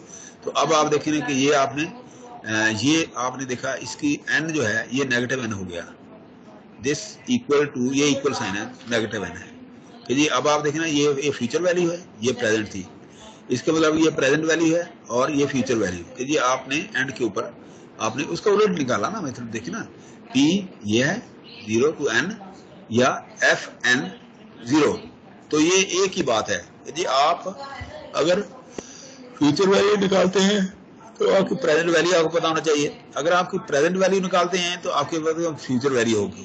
तो इस तरह से आप जो है ना इसको निकाल सकते हैं, बहुत ही आसान तरीका है इसका। अच्छा, इसी तरह से आप देखें कि एग्जांपल है, if you deposit rupees 2042 today in a saving account that page an interest of 8% annually, how much would you have eight the end of 5 years। ठीक है ना, यही जो मैंने पहले आपसे बात की, ठीक है ना जी। अच्छा, अब आपने at an 8% interest what is the equivalent worth of rupees 2042 now in 5 years। अब आप पहला आप देखें जी, आपने ये फार्मूला लगाया, ये पिछला था आपके पास फार्मूला, ये वाला ये फार्मूला लगाया, तो इसका मतलब ये है कि आपके पास फ्यूचर वैल्यू प्रेजेंट वैल्यू है, आपके पास ये वाली प्रेजेंट वैल्यू पी, तो 1 प्लस ये क्या है इंटरेस्ट रेट 0.008, मतलब 100 से पर 100 के आना होता है ना, परसेंट पर 100 पर 100, तो 0.08 आ गया और 5 साल का वो पीरियड है, तो आपकी फ्यूचर वैल्यू जो आपकी वो 3000 निकल आएगी 3000। तो इसका मतलब ये है कि ये 2000 प्रेजेंट वैल्यू जो है ना आपके पास है और फ्यूचर के अंदर ये वैल्यू आपके पास आ जाएगी, this value is future value this one, ये देखे ना ये, तो इसका मतलब ये वैल्यू इक्विवेलेंस वैल्यू इसके ये है, आज की प्रेजेंट वैल्यू की फ्यूचर वैल्यू ये है, ये इक्विवेलेंस वैल्यू ये है। तो इस तरह से आप इसको निकाल सकते हैं ऐसे करके। अच्छा, अब आप कैसे एक्टिविटीज करते हैं इसकी कि जी various dollar amounts that will be economically equivalent to 3000, ठीक है ना, in 5 years at an interest rate 8%। अब तो जी वो किस तरह से होगा कि जी आप इसका फार्मूला आप देखें ना जी, ये अब आप देखिए बेटा, बल्ब टोपी ड्रामा है कोई, आप इसको इधर ले जाएं, ये आपकी फ्यूचर वैल्यू है, समझ रहे हैं ना आप मेरी बात को। लेकिन ना अगर मैं यहाँ पर ये बना दूं, सॉरी पेन लेते हैं, पेन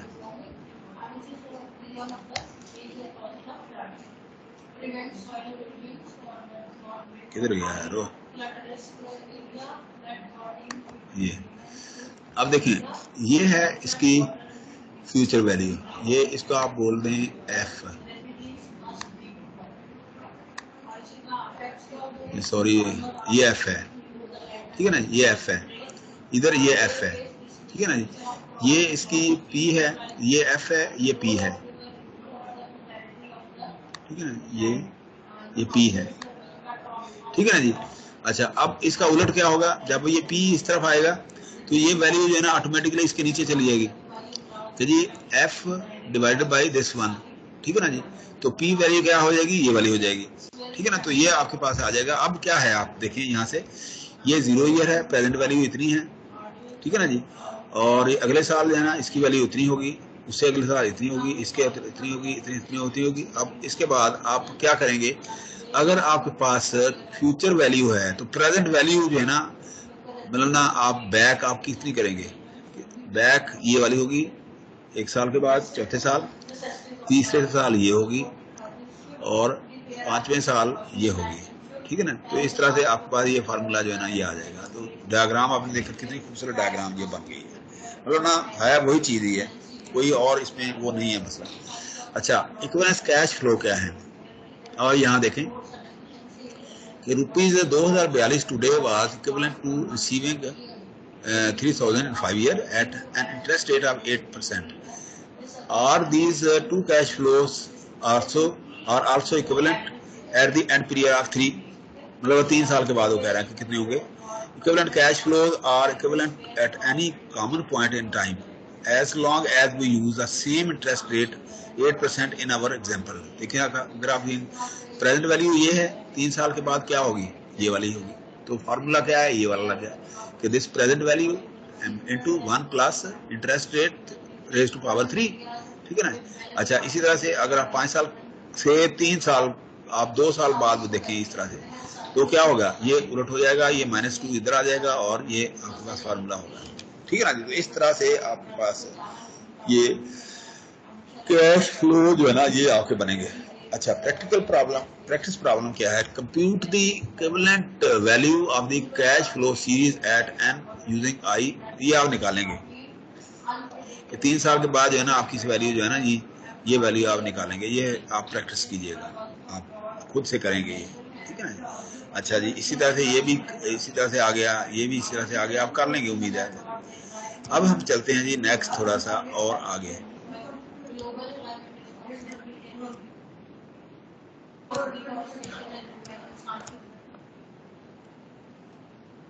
अब जो है ना जी हमारे पास अगला जो है ना जी, अगर आप देखें, मैं बुक खोल लेता हूँ, ये जो है ना थोड़ा सा कॉम्प्लिकेटेड सा हो गया, लेकिन है बहुत आसान, कोई इसका वो इशू नहीं है, बहुत ही आसान है, बहुत ही आसान है, ठीक है ना जी। इसके अंदर क्या है, डिफरेंट टर्मिनोलॉजीज आप पढ़ेंगे, टर्मिनोलॉजीज एंड नोटेशन सिंबल्स आपके होंगे। टर्मिनोलॉजी, सिंबल, नोटेशन, आप अमाउंट को कैसे लिखते हैं, पी को कैसे लिखेंगे, मतलब फाइनेंशियल जो है ना इसकी टर्मिनोलॉजी जो है ना, यहाँ मैंने थोड़ी आसान कर दी है ये, ठीक है ना, थोड़ी सी आसान कर दी है आपके लिए, ये इसको कलर कर दिया है यहाँ से कॉपी पेस्ट करने के बाद, ताकि आप लोग जो है ना परेशान ना हो, ठीक है ना जी। तो इसमें आप देखें, the equations and procedures that are used in engineering economy employ the following terms and symbols। ये वही बुक है जो उसको मैंने यहाँ कॉपी पेस्ट किया है। P क्या है, जो प्रेजेंट वैल्यू थी P, अब P को आप क्या कहेंगे, ये है आपकी equivalent value P of 1 or more cash flows at a reference point, reference जो 0 से शुरू होगा, जहाँ से आप शुरू करेंगे, point in time called the present or time zero, present or time zero। दोबारा पढ़ता हूं, P is equivalent value of 1 or more cash flows at a reference point in time called the present or time zero। समझ आ गई बात की। मैं थोड़ा सा इम्तिहान लेता हूं आप लोगों का। रोल नंबर जो है ना जी, मैं हमेशा इम्तिहान उसका लेता हूं जो कैपेबल होता है। मैं जो है ना इरफान को बुलाता हूँ, इरफान साहब मेरे बड़े चहेते हैं, मेरी 2 क्लासों के हैं। ये लीव कौन कर रहा है भाई, ये लीव कर गया कोई बंदा। 38 जो है ना इरफान है, मेरे साथ सामने है मेरे। इरफान बेटा, जरा धाग बिठाएं इस क्लास के ऊपर अपनी काबिलियत की, वहां भी आप झंडे गाड़ते हैं तो इधर भी आप थोड़ी सी काबिलियत की दाग बिठाएं। 38 रोल नंबर कि आप ये बताएं कि प्रेजेंट वैल्यू क्या है, फ्यूचर वैल्यू क्या है, आपको क्या समझ आई है। 38 तो उसके बाद महानूर तैयार हो जाएं, महानूर से सवाल पूछूंगा, फिर साथ से पूछूंगा। 38 रोल नंबर मेरे साथ बात करें। 38 रोल नंबर मेरे सामने है। 38 इरफान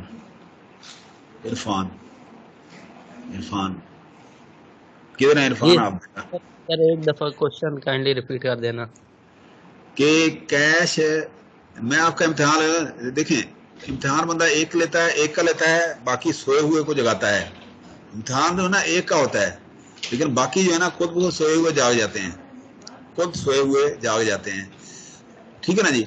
मैं आपसे, ये सामने है स्लाइड, बेशक पढ़ के मुझे बता दें पी क्या है, एफ क्या है, पी क्या है और एफ क्या है, जो अभी तक हमने पढ़ा है ना, इक्विवेलेंस वैल्यू, फ्यूचर वैल्यू, ठीक है ना, प्रेजेंट वैल्यू।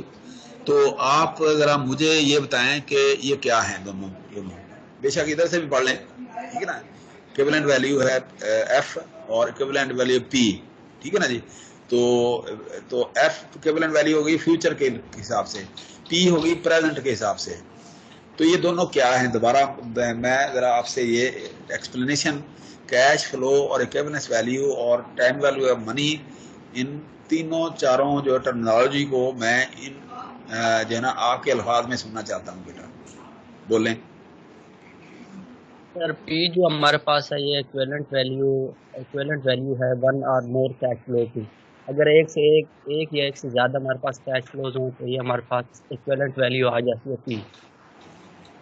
हाँ इसको बोलते हैं। सर इसको सर हम और भी एक टर्म से रेफर कर सकते हैं, वो है कि प्रेजेंट वर्थ वैल्यू। अच्छा ठीक ठीक है। है। और एक प्रेजेंट वैल्यू होती है सर, वो बेसिकली सम होती है फ्यूचर मनी जो होती है उसका, हाँ मतलब कि फ्यूचर में हम कितना इससे बेनिफिट हम इससे हासिल कर सकते हैं प्रेजेंट वैल्यू से।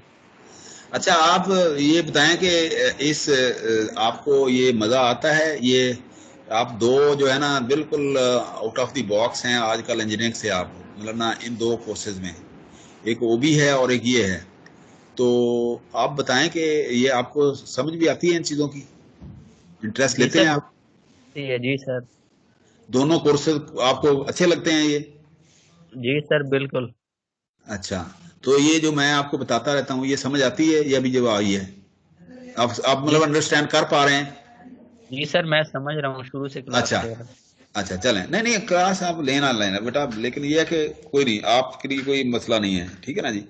तो लेकिन ये है कि समझ आए। महानूर बोले आप, महानूर क्या इन्होंने सही कहा है जी कि ये सर। जो नहीं नहीं आप बताएं प्रेजेंट वैल्यू और फ्यूचर वैल्यू आप एक्सप्लेन करें कि जी इन्होंने क्या कहा है, आप दोबारा से बोलें आप। सर प्रेजेंट वैल्यू बेसिकली वो होती है जो एक प्रेजेंट स्पॉट होती है, जो स्टार्टिंग में जो वैल्यू जो है वो दी जाती है। नहीं फिर इसका एरो एरो किधर होगा, एरो कहाँ होगा आप इसके ऊपर? अच्छा आप जो है ना जी आप ये बताएं कि जो है इसके अंदर जो जो कैश फ्लो के अंदर जो हॉरिजॉन्टल लाइन होती है वो क्या होती है? हॉरिजॉन्टल लाइन क्या है? हॉरिजॉन्टल लाइन कौन सी होती है? और ये जो एरो हेड की लाइन अपवर्ड एंड डाउनवर्ड ये क्या होती है? ये देख लें बेटा, देख लें आ देखना मतलब ना आप ये देख लें फॉर एग्जांपल, ये जो है ना अभी अभी यहाँ पर आप देख लें, ये जो पांच जो है ना जी स्टेटमेंट हैं इसमें आप देखें, इसके मुताबिक जो है ना आप देखें कि क्या है ये, ठीक है ना। या आप ऐसे करें, मैं आपको यहाँ ले चलता हूँ, मुझे ये समझा दें, ठीक है ना जी। ये यहाँ से ये शुरू हुआ, ठीक है ना जी, ये जो है ना जी इसके अंदर ये डाउनवर्ड है। डाउनवर्ड का मतलब ये है कि आपके जितने भी एसेट जो है ना आपके, लो प्राइस तो अच्छा उसके बाद ये है क्या है इसके अपवर्ड, अपवर्ड कैश इनफ्लोस, और इसी तरह से ये आपके पास डायग्राम होगी। तो आप जो मुझे बताएं कि ये 1000 है, ये क्या है, ये क्या है? सर 1000 ये जो है ये अप क्या कहते हैं अपफ्लो की वो है, नहीं अपवर्ड नहीं एरो है। इसको ये पी तो सर बोलेंगे या एफ बोलेंगे? सिर्फ नहीं, इसको एफ बोलेंगे। क्या कमाल करती हैं आप, हैं वही कमाल करती हैं, ठीक है ना। वो एफ तो ये होती है सर एंड ऑफ पीरियड।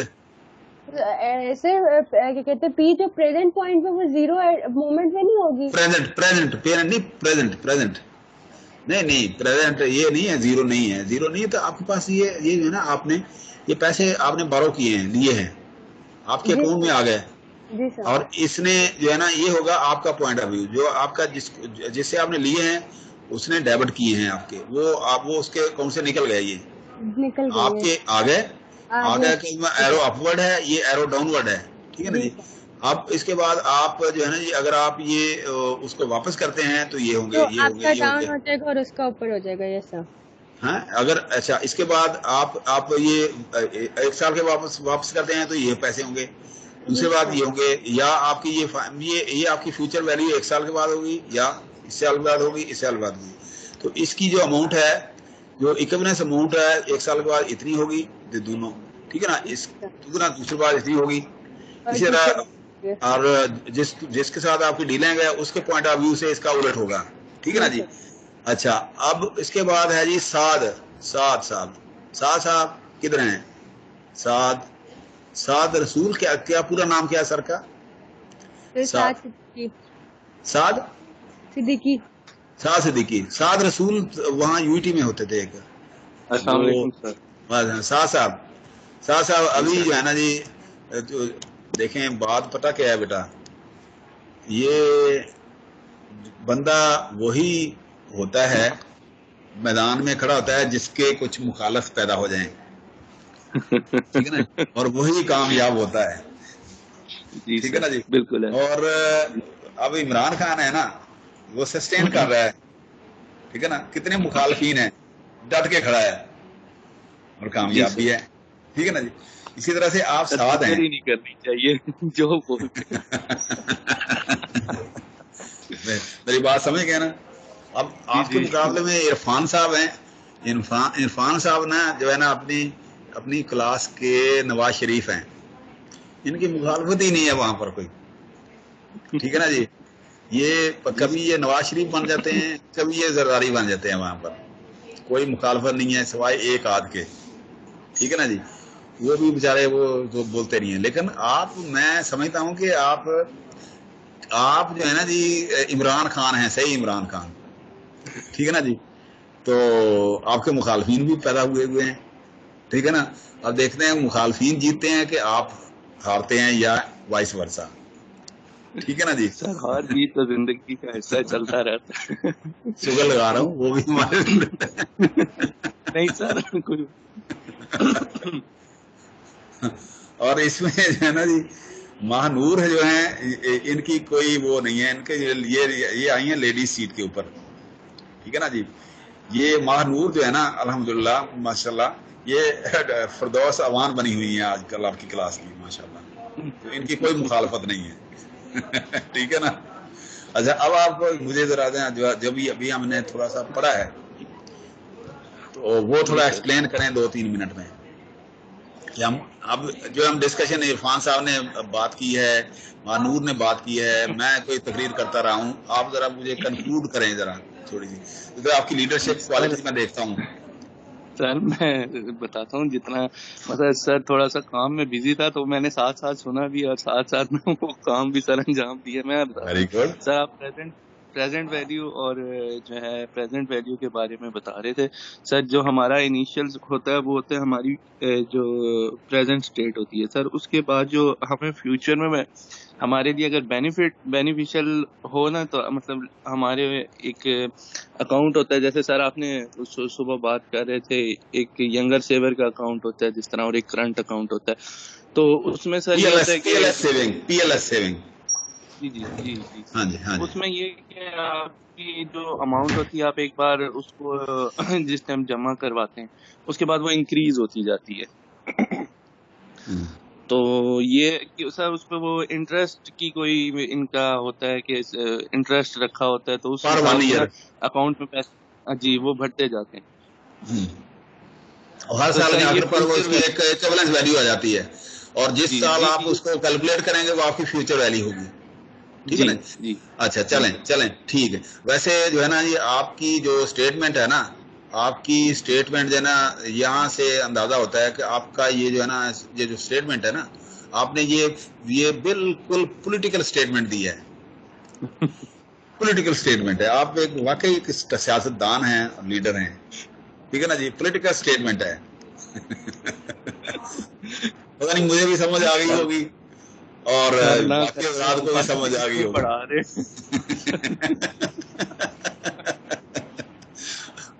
अच्छा जी, हम दोबारा शुरू करते हैं, ठीक है, ठीक है। रिलैक्स, मकसद ये है रिलैक्स होना था, हमने हो गए हैं, ठीक है ना, गपशप लगे। बाकी हजरात से भी हम बात करेंगे जो जो सुन रहे हैं। अच्छा जी, the equation and procedures that are used in engineering economy employ the following terms and symbols. P is equal to equivalent value of one or more cash flows at a reference point in time called the present value or zero time zero. ये मुख्तलिफ इसकी terminology है। वो जब आप bank में जाते हैं ना, तो वो इस तरह की जो है ना वो बोल रहे होते हैं, ठीक है ना। हर जो है ना फील्ड है उसकी अपनी एक लैंग्वेज होती है, हर फील्ड की टर्मिनोलॉजी होती है। तो जो है ना जी पीटीसीएल के अंदर हम थे ना, तो वो जब हम कोई वो पूछते थे, हाँ जी आप क्या हैं, मैं जी स्विच रूम इंजीनियर हूँ, ठीक है ना, मैं स्विच रूम इंजीनियर हूँ। स्विच रूम का एक्सचेंज के अंदर काम करते हैं। मैं जी वो जो है ना जी, मैं वो सिस्टम इंजीनियर हूँ, ठीक है ना जी, ऑपरेशनल इंजीनियर हूँ या। अच्छा, इसी तरह सुपरवाइजर से पूछते हैं, लाइनमैन से पूछते हैं आपकी कहाँ पोस्टिंग है। मेरी जी C14 के ऊपर या C10 के ऊपर पोस्टिंग है। C का मतलब ये है कि कैबिनेट, ठीक है ना जी। मेरी कहाँ पोस्टिंग है, C10 के ऊपर है, और C कैबिनेट है, ठीक है ना। वो कैबिनेट कहाँ लगी है, कमेटी चौक में। और इसके अंदर जो है ना कितनी डीपीयां हैं, 10 डीपीयां हैं। कैबिनेट आपने देखा डब्बा सा लगा होता है रोड के ऊपर, उसको कैबिनेट बोलते हैं, और डिवीजनल कैबिनेट बोलते हैं। पूरा नाम divisional cabinet, DC divisional cabinet. उसके अंदर से आगे फिर ना तारें जो है ना डीपी की जा रही होती हैं डीपी की तरफ। डीपी जो है ना आपके घरों के आगे जो खंबे के ऊपर लगी होती है डीपी, वो होती है खंबे के ऊपर डीपी। तो वो आप उसी तरह से आप उसको बोल रहे हैं कि अच्छा जी मेरी पोस्टिंग जो है ना जी, मैं कहाँ, आप कहाँ काम कर रहे हैं। मैं जी डीपी DC10 के ऊपर काम करता हूँ। अब देखे ना इसकी, इसी तरह बैंकों के अंदर भी लोग जो है ना ये इसी तरह की टर्मिनोलॉजी के साथ बात कर रहे होते हैं कि जी वो इसकी नेट प्रेजेंट वैल्यू क्या है, फलानी क्या है, फलां क्या है, ये क्या है। वो तो जाहिर है पढ़ के देख के कर के वो जो है ना उनकी लैंग्वेज इसी तरह की हो जाती है। इसको कहते हैं प्रोफेशनलिज्म, ठीक है। अच्छा जी, अब P is also referred to as the present worth, present value, net present value, ठीक है ना जी, discounted cash flow and capitalize cost, ठीक है ना जी। ये देखे ना, एक प्रेजेंट वैल्यू को ही कितने नाम दे दिए गए हैं कि जी ये है ना प्रेजेंट वर्थ का वैल्यू होती है, present value, net present value, ठीक है ना। डिस्काउंटेड कैश फ्लो कि जी सारे कैश फ्लो निकाल के आपकी जो वैल्यू इसके बाद बनती है। कैपिटलाइज्ड कास्ट, जो एक्चुअल कास्ट आपकी बन जाती है, कैपिटलाइज्ड कास्ट, कैपिटल उसको आप बोलते हैं। इसकी यूनिट जो है ना रुपीज में आती है, ठीक है ना। इसके बाद आ जाती है जो है ना जी इक्विवेलेंट वैल्यू, फ्यूचर वैल्यू। अच्छा वैसे ही आप फ्यूचर कह देते हैं, लेकिन एफ उसको बोलते हैं। इक्विवेलेंट वैल्यू ऑफ वन और more cash flows at a reference point in time is called future value. So F, मैं इनको ले लूं, सर आए हैं, सर तशरीफ लाए हैं 35। अच्छा जी, F is also referred to as a future worth, future value. Its unit is also rupees. अब अच्छा A है, A ये होगी, A जो अमाउंट होती है ना कि ये हर साल के बाद जो इक्विवेलेंस अमाउंट जिसको आप बोलते हैं, हर साल के बाद, हर पीरियड के बाद, हर जो आपका जो एंड ऑफ पीरियड होता है उसके अंदर A is equal to series of consecutive equal end of period amount of money. A is also referred to as annual worth, जिसको आप एन्युटी कहते हैं। एन्युटी क्या होती हैं, आपके जो है ना जी आपकी उसके अंदर तनख्वाहें भी आ जाती हैं, आपका जो है ना उसके अंदर जीपी फंड भी आ जाता है, ठीक है ना जी। आपके उसके अंदर जो है ना ये जो होते हैं बांड शांड या जो है जो इस तरह की चीजें जो आती हैं ना, जो आपकी वो असल इनकम को एड अप करती हैं, वैल्यू ऐड करती हैं उसके अंदर, वो उसको कहते हैं एन्युटी, ठीक है ना। A is also referred to as annual worth, annuity and equivalent uniform annual worth, equivalent uniform annual worth, EUAW, ठीक है ना। its unit is rupees per year या rupees per month। तनख्वाह अगर तो रुपीज पर मंथ है, ठीक है ना जी। अच्छा इसमें ना बेटा एक और चीज मैं आपको बताऊं, मजेदार बात, कि जो अंग्रेजों का जो कॉन्सेप्ट है ना, यूरोपियन कॉन्सेप्ट है, तो उसमें जो है ना जी एक बड़ा, हम मुसलमानों की और चीज है, हम मुसलमान ज्यादातर वो डिपेंड करते हैं जी हर काम हो जाएगा इंशाल्लाह, अल्लाह पे छोड़ देते हैं, हम करें या ना करें, ठीक है ना जी। इसीलिए हम लोग नाकाम होते हैं। लेकिन वो जो अंग्रेज होते हैं ना, वो तो कहते हैं एक जमा इक्वल टू 2, ठीक है ना जी। वो कहते हैं अच्छा जी आपने फौत होना है, हाँ जी आप कल फौत हो रहे हैं, ठीक है ना जी। अच्छा आपने 2 घंटे मुझे बताना है पहले आप फौत हो जाएंगे, ताकि मैं आपकी जगह पे बंदा रख लूं, ठीक है ना जी, कब फौत हो रहे हैं, ठीक है ना जी। तो वो बाकायदा कैलकुलेशन के साथ वो उसकी वर्थ जो है ना वो उसकी रखते हैं। तो उसी बुनियाद के ऊपर अगर आप देखें ना, मैं पेंशनर होल्डर हूँ, मैं ना PTCL से पेंशन लेता हूँ, ठीक है ना जी। आजकल हम पेंशन ले रहे हैं GPO से, इस्लामाबाद से।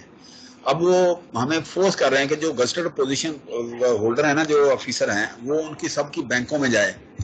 अच्छा बैंक में वो अगले महीने उन्होंने मुझे अल्टीमेटम दे दिया है कि जी अगले महीने आपकी पेंशन जो है ना वो GPO में नहीं आएगी, आपकी बैंक में आएगी। बैंक से मैं क्यों कन्नी कतराता था, मैं आपको बताता हूँ कि जी बैंक में अगर आप जाते हैं ना जी, आपकी पेंशन वो आपकी एन्युटी है, एनुअल पेमेंट जो है ना, अब वो हर 6 महीने के बाद बैंक जो है ना वो कहता है कि सपोज कर रहा होता है कि आप मर गए हैं, 6 महीने के बाद वो सपोज कर, क्योंकि डिपार्टमेंट जो है ना उसके लिए जो है ना जी, ये जो पेंशनर होते हैं वो लाइबिलिटी होते हैं आफ्टर 60 ईयर। उनकी ख्वाहिश होती है कि ये बंदा कब मरेगा कब मरेगा कब मरेगा कब मरेगा, ठीक है ना जी। तो इसका मतलब ये हुआ कि हर 6 महीने के बाद मुझे बैंक से एक लाइव सर्टिफिकेट लेना पड़ेगा, और वो लाइव सर्टिफिकेट जाके मुझे वहां पर जमा कराना पड़ेगा हर 6 महीने के बाद, ठीक है ना जी, कि जी मैं जिंदा हूं, अभी अगले 6 महीने के लिए जो है ना मैं जिंदा हूं, लिहाजा मुझे अगले 6 महीने के लिए पेंशन के लिए जो है ना मैं एलिजिबल हूं, ठीक है ना जी। उसके मुकाबले में जो जीपीओ था उनका सिंपल सिस्टम था कि जी उन्होंने पहले तो शनाख्ती कार्ड देखते थे, उन्होंने कहा अच्छा अच्छा यार हर बंदा वो देख के उसका अब जो है ना वो अगर मास्क पहना वो कहे मास्क हटा दो, आप ओरिजिनल वही बंदे हैं ना, ठीक है ना जी। तो पेमेंट जो है ना जी आपको दे देते हैं। तो हम क्या करते हैं वहां जाके, हम वो उस क्लर्क को 100 रुपया पकड़ा देते हैं, उस बच्चे को बेचारे को पैसे देता है ना 100 रुपया पकड़ा देते हैं। वो फिर इतनी रियायत करता है कि अगले महीने जो है ना वो मास्क को तुड़वा के नहीं देता, अच्छा यार आप वही हैं, ठीक है ना, क्योंकि इस दफा फिर आप 50 रुपया 100 रुपया मुझे दे रहे हैं। तो इस तरह से ये जो है ना ये जो फाइनेंस होता है ना ये वैसे बड़ी पावरफुल चीज होती है, ठीक है ना जी। और लेकिन ये बड़ी वल्नरेबल भी होती है कि जी आप इसके अंदर जो है ना जी इसके अंदर जज्बात काम नहीं करते। आपने देखा होगा कि फाइनेंशियल मैटर के अंदर जो है ना आपके कोई जज्बात कोई चीजें कहते हैं कि जी हर चीज जो है ना इन राइटिंग हो तो बेहतर है। बाप भी बेटे से पैसे लेता है ना तो वो गिन के लेता है, वो गिन के ले, ये एक इस्लामी तरीका भी है, एक अमेरिकन सिस्टम भी है कि जी अमेरिकन सिस्टम का मतलब यही होता है कि 50-50 कि जी आपके पैसे आपके अपने, हमारे मेरे पैसे मेरे अपने, ठीक है ना। तो ये इतनी जो है ना ये क्रूअल जो है ना जो है ना ये है इतनी जालिम चीज है ये पैसा। तो इसलिए मैं ये बता रहा हूँ कि इसके अंदर जो है ना ये जो इसीलिए ये टर्मिनोलॉजी जो है ना ये बाकायदा इन्होंने डिजाइन की है उसी हिसाब से कि ये पैसे का मामला है। अच्छा आगे बढ़ते हैं।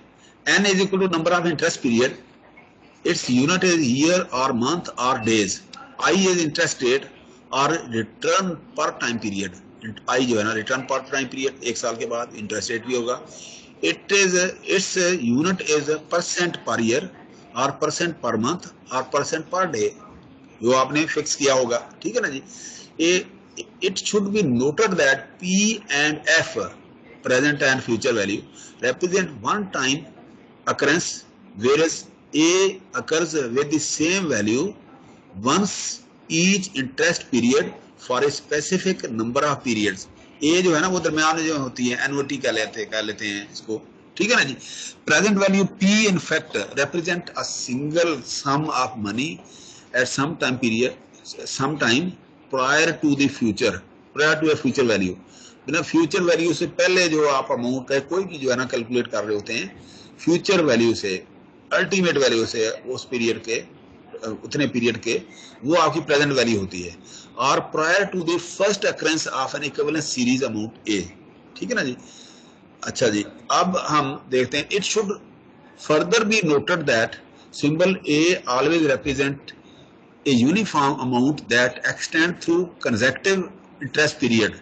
ए जो होता है ना वो कंसेक्टिव पीरियड, जाहिर है कि इंटरेस्ट रेट तो वही होगा ना, तो हर साल का उतना ही होगा, तो वो हर साल जो है ना वो ए जो है ना वो सिमिलर होगी, ठीक है ना, सेम होगी, इक्विवेलेंट होगी। Both condition must exist before a series can be represented by A.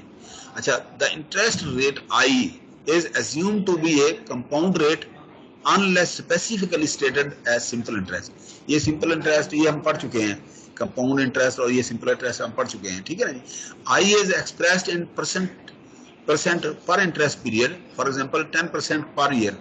अच्छा unless otherwise stated used assume that the rate applies throughout the entire n years in और इंटरेस्ट रेट। तो ये बढ़ता नहीं है, ये घटता नहीं है, ये पॉलिसी मैटर होते हैं कि जी 10-10 साल तक जो है ना इंटरेस्ट रेट वही होता है। वो कम अनलेस बैंक जो है ना वो बैंकरप्सी हो जाए, बैंकरप्ट हो जाएगा, तो इसका मतलब ये है कि वो बैंक दिवालिया हो गया तो वो इंटरेस्ट कम हो गया या घट गया या कम हो गया, जीरो हो गया।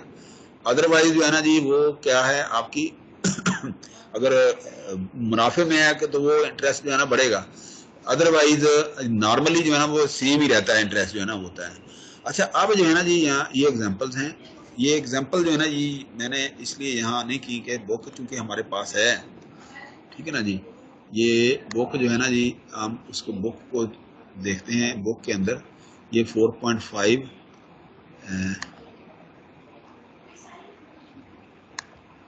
किधर गई,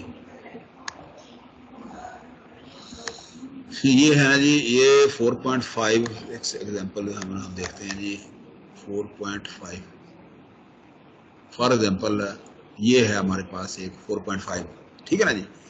कि जी हम अब एक आध एग्जाम्पल करते हैं, बाकी आप खुद करेंगे। यू प्लान टू बारो 15,000 रुपया, ये इंडियन रुपीज का इसका है, ये उनका सिंबल है, गुरुमुखी के अंदर लिखा हुआ है ये उनका ना, हिंदी के अंदर लिखा हुआ है।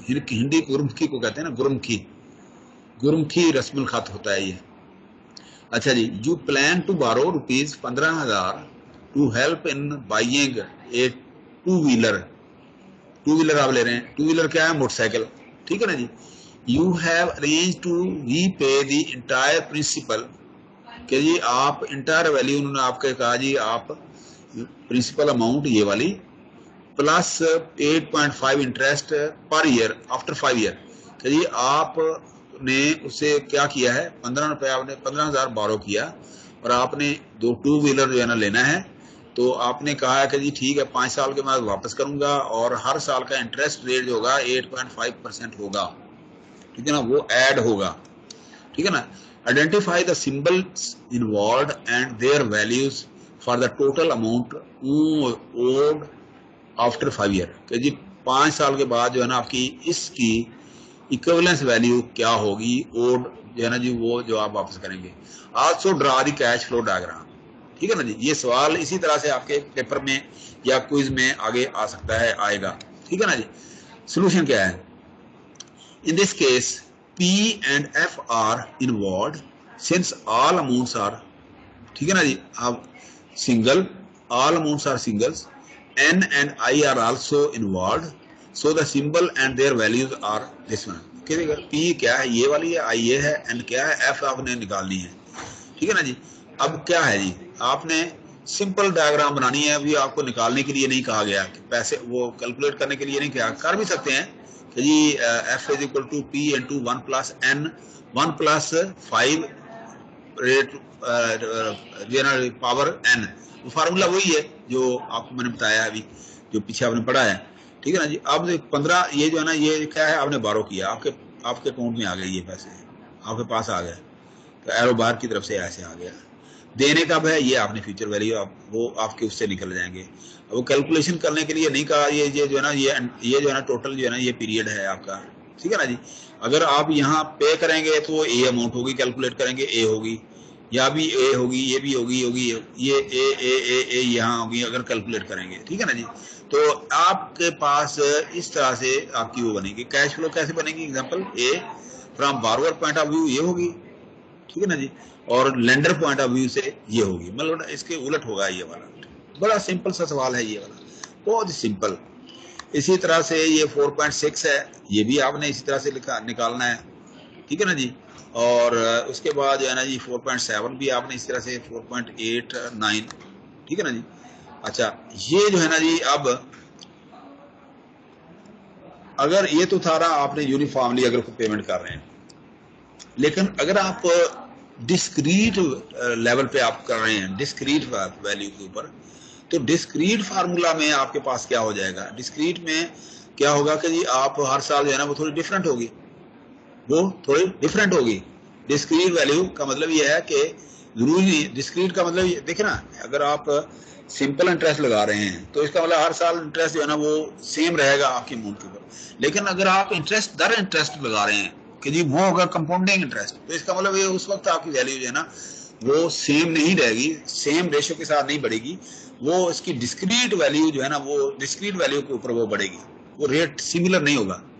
सो the word discrete cash flow emphasizes that the cash flow follows the end of period convention and occurs at the end of a period, तो ये discrete होगा, ठीक है ना जी, जितना भी बन जाए एक पीरियड के अंदर, ठीक है ना जी, क्योंकि उस पीरियड के बाद है ना।